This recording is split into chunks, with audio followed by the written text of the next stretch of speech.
We're talking to painter Walter Fydryck, who has created a large body of work here in Chicago.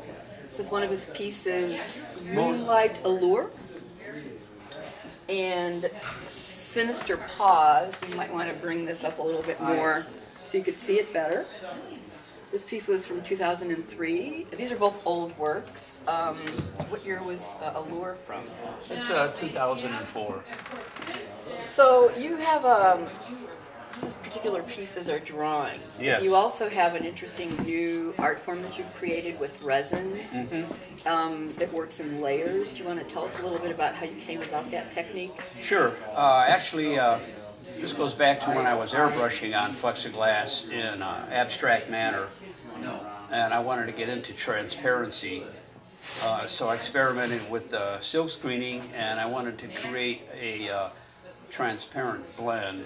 So I used two squeegees, so I had to lay one down while I used the other, and I happened to lay it on plexiglass, and it formed a very interesting puddle. And I felt that it had a look, a very inviting look. At this time I was with Matt Gilman Galleries, and I brought this strip in with this puddle, and I says, you know, I think I've got something here, Mac.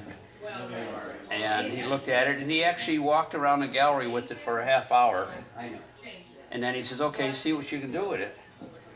So then I came in what I thought was a test, and it was larger. It was like an X. And I says, Mac, what do you think of this test? He said, this is not a test, this is a finished painting. And he hung it immediately. And then the next day, a GOM walked in, and although there was a major group show up, he saw my X and my painting. And he walked in, and he just went up to it and he stroked it. He said, this is beautiful. So I knew I was off and running.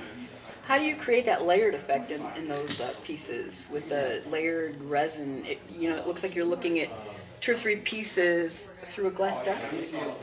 Right.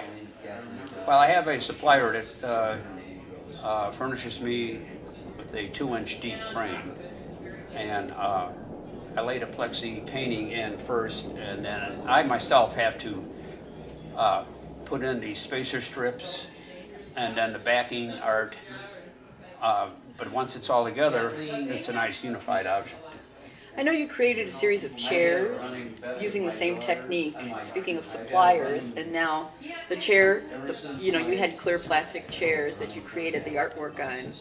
The guy is no longer making that. Do you want to tell us about making the chairs? And I know at one point you did an exchange with Mr.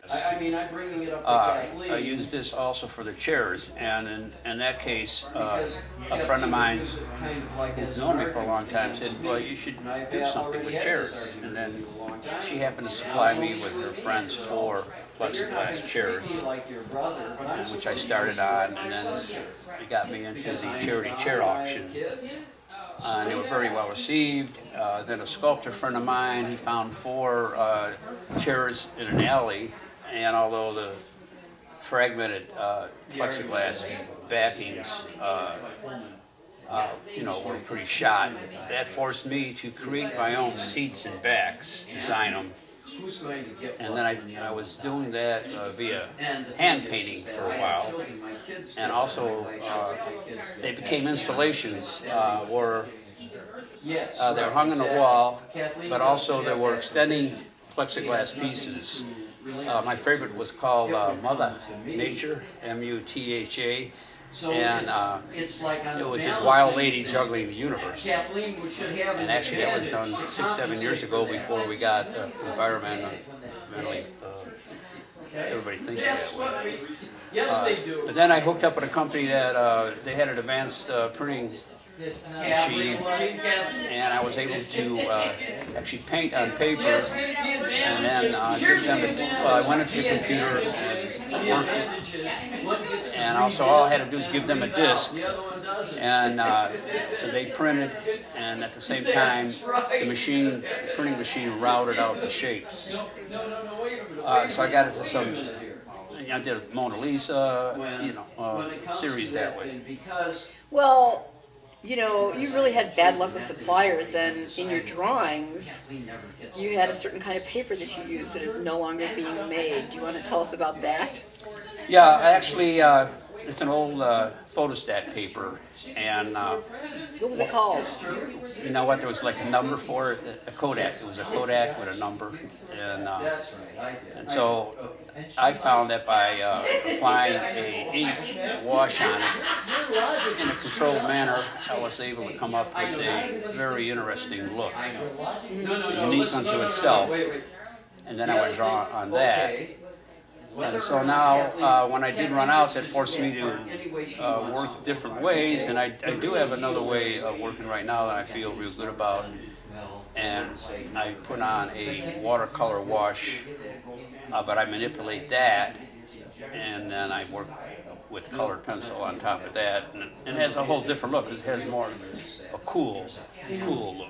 So right now I'm satisfied staying in that area. Yeah, I know in one of the pieces you currently have at Morpho Gallery, you recreated using this technique, and it kind of, in a way, even though it's a new technique, it's a throwback to old techniques where people paint white as a background before they do their painting. Right. So it's kind of, was that an influence, or was it you just like the texture that was created by doing the white? Okay, so Paper. when I did like a blue wash, but when I wanted to apply the color, which I wanted to keep as pure as possible, first of all, I went over the paper with white grease pencil, and then put my colored pencil over that to keep the color extremely vibrant. So you have a number of galleries representing you, you know, besides David Lee at Morpho Gallery, you have David Lee, an artist, at David Lee, an artist gallery. And you're also going to Miami. Do you want to tell us about this? It's an interesting story because last summer, David had a promoter come in. David Lee, an artist. Lee, an artist. And the promoter was David Stern. And Imagination. yes. One of our favorite outsider artists. Okay, so once again, with my paint that I invented that fuses into plexiglass out of New York. So your name has to be David if you do galleries. That seems to be the case. That's 3 I got. Anyway, over a period of time, David Stern felt my work should be more exposed, and he did make some connections with Miami through Martin Lawrence Gallery out of New York, and he decided I want Walter's work to be seen internationally, and so he has arranged for it to be shipped there, and he's going to fly me in for the major international shows. I want some of my wine. So you did a piece in using this grease pencil technique that is on exhibit at the Morpho Gallery. Very good. That's kind of like an anti-war piece with birds and No, you're missiles. taking Do you want it. to talk about that a little bit? Yeah, my statement starts out, peace birds, war birds. And so what I'm getting at with the war birds is their sinister feelings behind people, in which they're using the birds.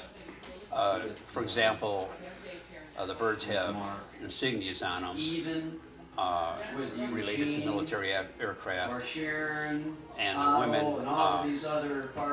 who seem to come out of a James Bond kind of movie are controlling the birds. Well, it's interesting because the main face in that piece looks like a cross between a young Elizabeth Taylor and Tippi Hedren and the birds.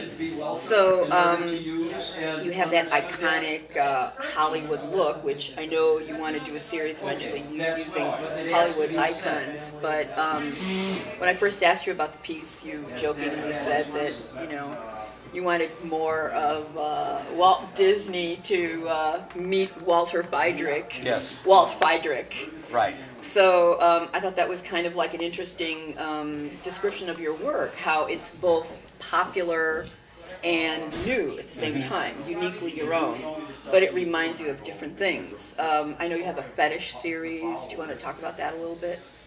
Well, yeah, the fetish series, once again, it's people where their shadows are portraying their inner feelings.